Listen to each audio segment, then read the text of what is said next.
আসসালামু আলাইকুম। হিসাব বিজ্ঞান বিভাগের সকল শিক্ষার্থীদের আজকের অনলাইন ক্লাসে স্বাগত। আজকের অনলাইন ক্লাসে আমি তোমাদের সাথে আছি। আমি মোহাম্মদ ইমাম হোসেন মজুমদার, প্রভাষক হিসাব বিজ্ঞান বিভাগ, কুমিল্লা অজিত গুহ মহাবিদ্যালয়।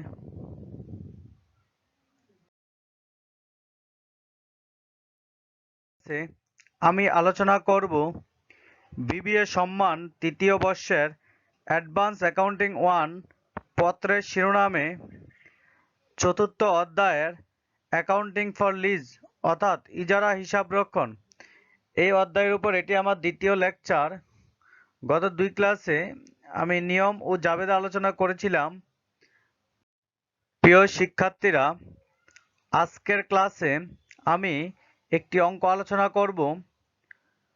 অঙ্কটি হলো প্রবলেম C21 কমার্স পাবলিকেশন বইয়ের এম এ কালাম বইয়ের প্রবলেম C21। প্রশ্নটি হলো লেমু corporation sign a 10-year non-cancelable lease agreement to lease an equipment from IDLC. The information pertain to this lease as follows. তা প্রশ্ন দেওয়া আছে, রিকোয়ারমেন্টে বলছে show the journal entries for the year 2012 and 2013 in the books of Lemu Corporation. প্রিয় শিক্ষার্থীরা, এখানে দেখো লেমু corporation বইতে 2012 ও 13 সালের জাবেদা দেওয়ার জন্য বলছেন। এখন লেমু corporation sign a 10-year non cancellable lease. লেমু কর্পোরেশন একটা নন ক্যান্সেলেবল লিজের এগ্রিমেন্টে সাইন করছে to lease an equipment from IDLC কাছ থেকে। তাহলে লেমু কর্পোরেশন এখানে হলো লিজি অর্থাৎ ইজারা গ্রহীতা। লেমু কর্পোরেশন এখানে হলো লিজি অর্থাৎ ইজারা গ্রহীতা। প্রথমে আমাকে অঙ্কটিকে থেকে আমরা এই জিনিসটা আইডেন্টিফাই করব কার বইতে জাবেদা দেওয়ার জন্য বলছেন। তারপর দেখতে হবে এই লিজটা কোন ধরনের লিজ, এটা কি ক্যাপিটাল লিজ নাকি অপারেটিং লিজ। প্রশ্নে দেখো নন ক্যান্সেলেবল লেখা আছে, যদি নন ক্যান্সেলেবল লেখা থাকে অবশ্যই ক্যাপিটাল লিজ অথবা আরেকটা ওয়ে আছে বের করার জন্য। দেখো 10 বছর লিজ চুক্তি হলো 10 বছর, তারপরে দেখো সম্পত্তির আয়ুষ্কাল হলো 10 বছর। যদি সম্পত্তির আয়ুষ্কাল 10 বছর, লিজ চুক্তি দাও। এখন লিজ চুক্তিকে যদি আমি সম্পত্তির আয়ুষ্কাল দিয়ে ভাগ দিয়ে 100 দিয়ে গুণ করি, তো লিজ চুক্তি 10 বছর, 10 দিয়ে সম্পত্তির আয়ুষ্কাল 100 দিয়ে 10 দিয়ে ভাগ করলাম ইন্টু 100, তাহলে আমার 100%।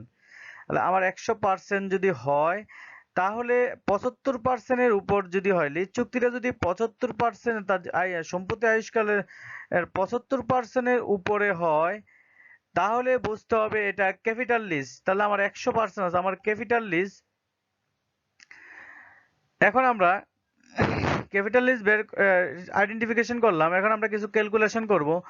প্রথমে আমরা বের করব present value of lease payment. সূত্রটা হলো present value of lease payment সমান সমান annual lease payment into PBIFA at the rate of যত পার্সেন্ট আছে তত plus granted residual value or bargain purchase option price into PBIF at the rate of -% for last year.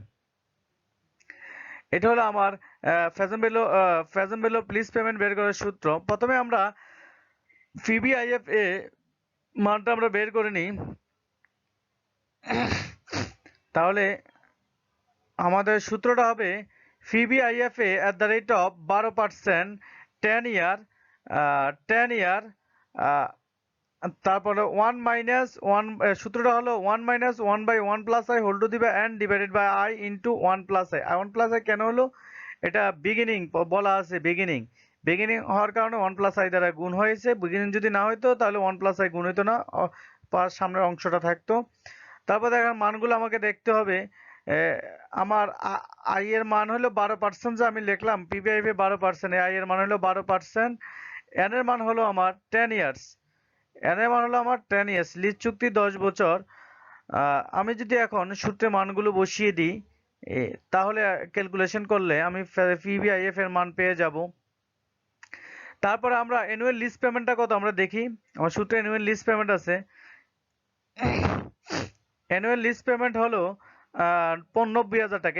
Annual lease payment 90,000 টাকাকে যদি আমি annual lease payment 90,000 টাকাকে যদি আমি পিবিআইএফ এর যে মানটা পেয়েছি ওই মানটা দিয়ে গুণ করি ওখানে গুণ আছে প্লাস আর এখানে রেসিডুয়াল ভ্যালু আমার যে রেসিডুয়াল ভ্যালুটা দেওয়া আছে এটা আনগ্রান্টেড রেসিডুয়াল ভ্যালু সেহেতু এটা এই কারণে আনগ্রান্টেড রেসিডুয়াল ভ্যালু আসবে না আর দুইটা গুণ এই কারণে আমরা জিরো লিখেছি এই দুইটা যদি গুণ দিই 90,000 টাকা 6.328 দ্বারা যদি আমরা গুণ দিই তাহলে 5,69,520 টাকা আমার প্রেজেন্ট ভ্যালু অফ লিজ। প্রথমে আমরা এই কাজটা করতে হবে এই প্রেজেন্ট ভ্যালু অফ লিজ আর হলো আমার যে ফেয়ার ভ্যালু অফ ইকুইপমেন্ট দুইটার মধ্যে যেটা ছোট ওইটাই আমার জাবেদাতে আসবে।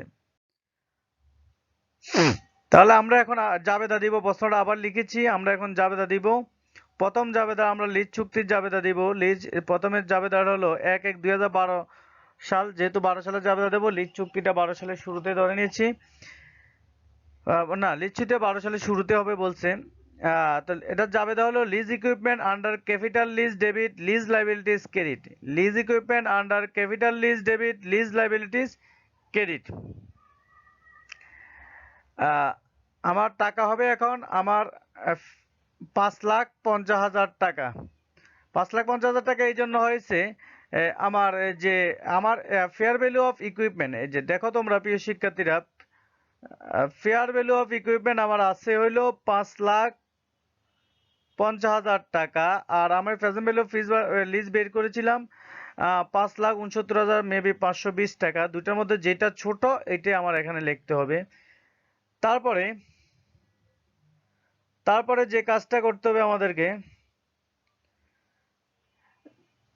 কিস্তির জাবেদা দিতে হবে যেহেতু বিগিনিং সেহেতু শুরুতে আমাদের একটা কিস্তির জাবেদা দিতে হবে কিস্তির জাবেদাটা হলো লিজের কিস্তির জাবেদা হলো প্রথম কিস্তি lease liabilities debit cash credit 90,000 টাকা অ্যানুয়াল রেন্টাল পেমেন্ট 90,000 টাকা আমি 90,000 টাকা দিলাম। তারপরে আমাদের ডিপ্রিসিয়েশনের জাবেদা দিতে হবে ডিপ্রিসিয়েশনের জাবেদা হলো depreciation expense debit accumulated depreciation credit এটা বছরের শেষে দিতে হবে 5,50,000 টাকা সম্পত্তির ফেয়ার ভ্যালু হলো 5,50,000 এই 5,50,000 কে আমার আবিষ্কার হলো 10 এই 10 দিয়ে যদি আমি ভাগ দিই তাহলে আমার বের হয়ে যায় 55,000 টাকা আমার অবচয়।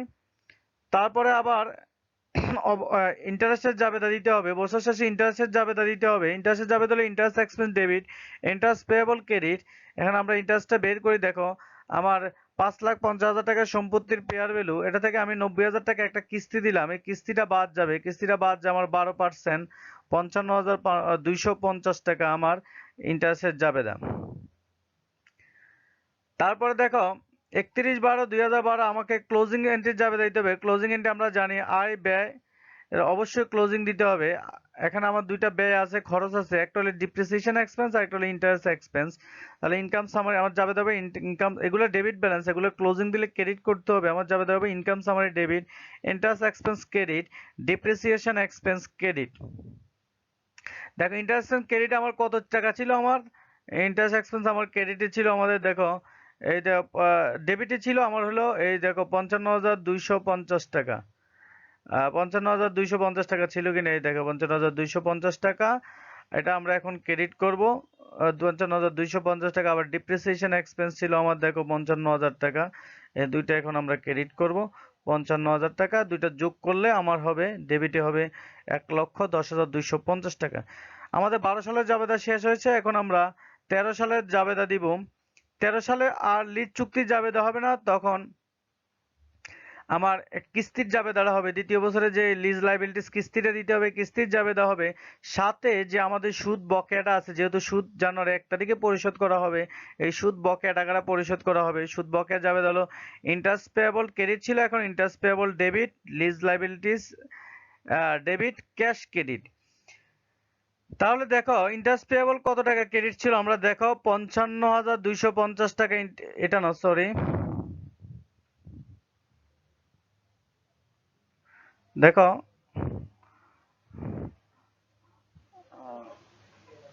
তাহলে দেখো আমাদের ইন্টারেস্ট পেয়েবল এই দেখো আমাদের ক্রেডিট ছিল 55,250 টাকা এই 55,250 টাকা আমাদের ক্রেডিট ছিল এই ক্রেডিটটা আমরা এখন ডেবিট করব 55,250 টাকা আর লিজ লাইবিলিটিস আমার 90,000 টাকা যে ওই দেখো অ্যানুয়াল লিজ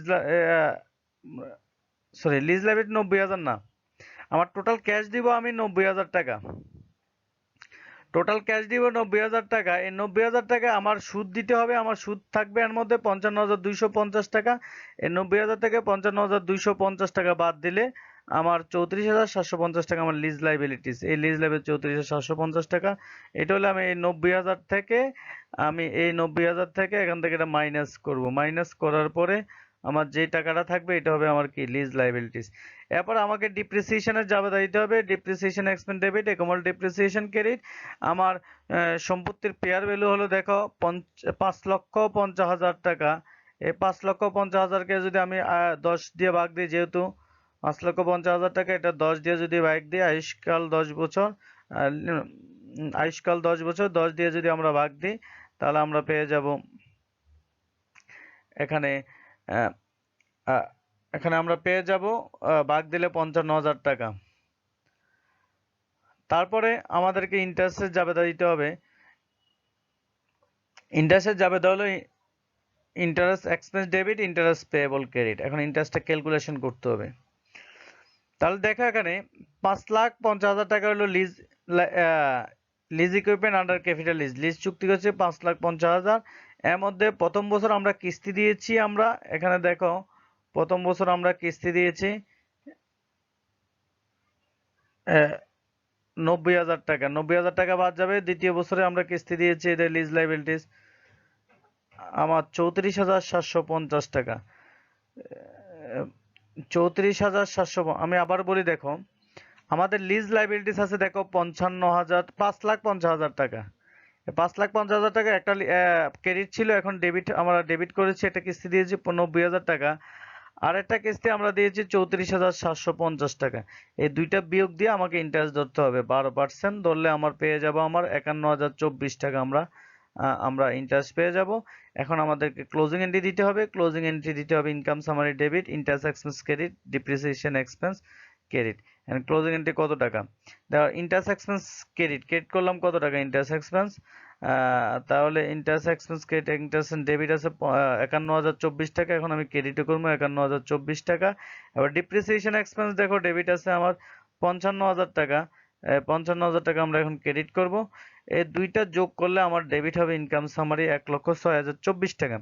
প্রিয় শিক্ষার্থীরা, আশা করি তোমরা অঙ্কটা বুঝতে পেরেছো। আমরা ইজারা গহিতার বইতে আমরা জাবেদা দিয়েছি। পরবর্তী ক্লাসে আমরা ইজারা দাতার বইতে আমরা জাবেদা শিখবো। এই না, আজকের ক্লাসে আমরা ইজারা গহিতা বইতে জাবেদা শিখেছি। আগামী ক্লাসে আমরা এটা বিগিনিং এর ছিল, আমরা এন্ডিং এর ইজারা গহিতার বইতে জাবেদা শিখবো।